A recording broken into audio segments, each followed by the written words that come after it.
Bem, meus irmãos, boa noite para todos, paz, amor e muita calma para todos nós nesta noite. Prazer muito grande estar voltando aqui nesta casa e para que nesta noite tenhamos a oportunidade de que se repete, variadas vezes, de estudarmos, a obra Evangelho segundo o Espiritismo. E estamos justamente hoje no seu capítulo 1, nos itens 1 e 2. Mas como é muito natural, nós todos aqui espíritas, mediante vários estudos que nós ouvimos, as palestras, nosso próprio estudo individual, nós estamos hoje aqui trazendo para esse estudo uma grande reflexão de uma séria obra espírita e que poucos espíritas leram até hoje. Então, quem não leu ainda, procure ler. Então, se trata dessa obra aqui, gente. Evolução para o terceiro milênio. Evolução para o terceiro milênio. Um grande tratado psíquico para o homem moderno. Aí muita gente pergunta, mas quem é o autor dessa obra? Nada mais, nada menos que Carlos Toledo Rizzini. Então, quem é espírita, e está buscando se aprofundar, nessa doutrina de libertação, precisa conhecer Rizzini. Rizzini tem o mesmo peso do grande Herculano Pires, Então, em termos de grandes estudiosos espíritas, os dois, são dos maiores espíritas, dentro dessa área. Ele era de uma grande casa espírita também, da qual eu estou sempre lá, que é o Aliança Divino Pastor, já lá do Jardim Botânico.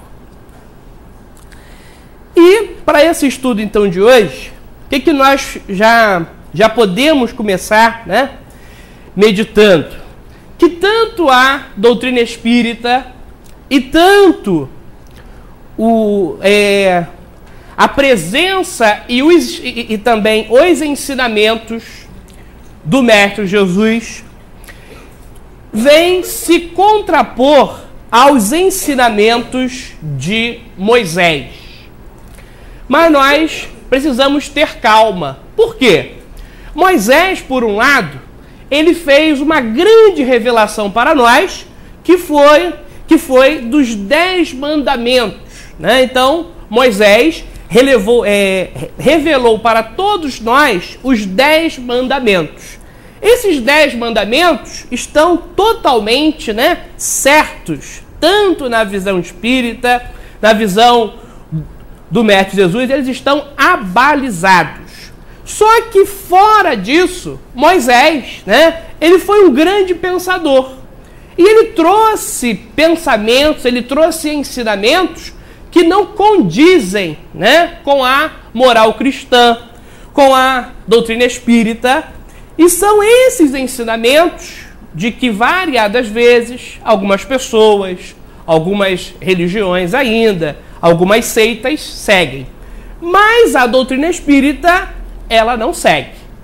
Então, o que Moisés, ele falava, E aí, acho que todo mundo sabe, antes da vinda, do Mestre Jesus.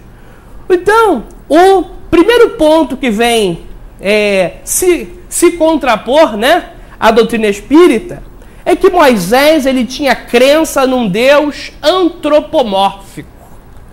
Um homem em ponto grande.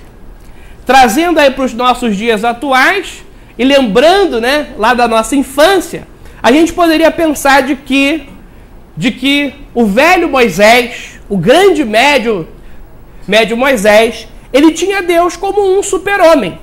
Deus tinha corpo, Deus tinha pernas, Deus tinha pés, ele tinha mãos. Só que ele tinha um poder superior. Então essa visão, ela não condiz, né, com a doutrina espírita. Essa visão, ela não condiz com o mestre dos mestres, o médico das almas, Jesus. O que nós temos aqui na doutrina espírita? Deus é a perfeição suprema. Ele sabe de tudo, ele nos conhece profundamente, ele sabe o que vai aí por dentro, ele sabe sempre qual é a nossa motivação. Então nós estamos vendo o quanto Moisés, né, destoa nesse ponto com a mensagem espírita. Moisés chega dizendo para nós que Deus é ditador, Deus é ciumento, Deus é vingativo, mas ao mesmo tempo Deus é zeloso. Zeloso Deus até é para a visão espírita, mas ditador, ciumento, vingativo, o que lembra em nós? Então lembra em nós, né, algo de que todos nós ainda temos um pouquinho. O velho Judas, aquele arquétipo, né, aquele modelo, ciumento, que mais? Vingativo, que mais? Ditador, né, por alguns momentos. E nós ainda temos, né, algumas dessas atitudes inferiores em nós. Então chega a doutrina espírita dizendo para nós assim: Deus como Pai misericordioso. Como eu posso compreender esse Pai misericordioso? Ele está sempre dando para cada um de nós novas oportunidades. Como diz o grande mentor Lúcio, que não tem nada a ver, né? Aí lá com aquela onda toda aí que falam por aí, da família Gasparetto, é um grande espírito, Lúcio.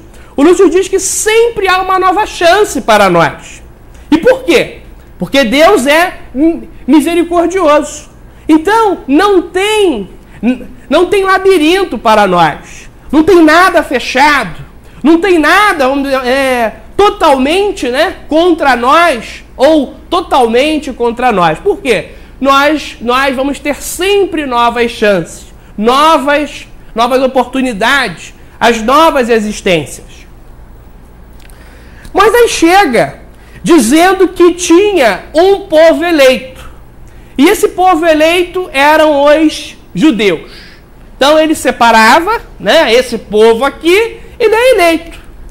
E os gentios era aquele pessoal de que estava sobrando, de que não tinha importância nenhuma. Chega a doutrina espírita dizendo para nós o quê? Que todos nós somos irmãos. Mas essa irmandade em nós, variadas vezes, ela está ainda muito curta. Ela está ainda muito pequenina. Porque se nós começarmos a relembrar Francisco de Assis, nós vamos perceber o que é essa verdadeira irmandade. Mas Francisco de Assis era um grande espírito, mas teve corpo físico, mas teve problemas, mas teve imperfeições, e ele foi superando. Assim como cada um de nós hoje tem essa grande oportunidade. Então nós sabemos que nós somos irmãos, mas se nós estamos trabalhando essa irmandade, aí já é uma outra situação. Então, só para que a gente possa marcar esse ponto aqui, conta-nos os benfeitores espirituais que, certa feita, Francisco de Assis estava junto de um frei e chega lá uma mãe desesperada com o seu filhinho, né? Chorando muito também e no colo. E essa mãe, ela queria falar com Francisco de Assis, mas muita gente, né, falando de que ele não poderia falar com essa mãe. Mas ela consegue chegar perto dele e olha só o pedido dela. Francisco, eu quero que simplesmente você me dê uma Bíblia. Eu só quero isso. Eu não quero dinheiro, não, como muitos aqui vêm, né? Vem solicitar. E Francisco, então, fica introspectivo e o Frei que fala? Só temos uma Bíblia aqui, Francisco. Você não vai dar Bíblia nenhuma para ela. Aí ele se volta ao Frei e diz: eu não preciso de Bíblia. A lei de Deus está na minha consciência. E eu estou cada dia mais tentando praticar o amor. Está aqui a Bíblia, minha irmã. E ela abre aquele sorriso e sai de lá feliz da vida. Então está aí esse grande significado da irmandade. Várias das vezes a nossa caridade ainda ela é muito material. Mas é muito material naquela condição, vamos dizer assim, pior. É a do dinheiro ou é a do alimento. Né? Mas ninguém também nunca me pediu uma Bíblia ou um livro espírita. Tudo bem. Mas então acho que está na hora da gente começar o quê? A ofertar. Né? Mas pensar também nos nossos sentimentos, nas nossas qualidades. Então, começar a viver, né, essa condição de que nós somos irmãos. Moisés chega dizendo para o povo da época, dizendo para todos nós também, que é preciso temer a Deus. E isso aí já teve até pesquisa, né, mostrando que nós temos variadas vezes aí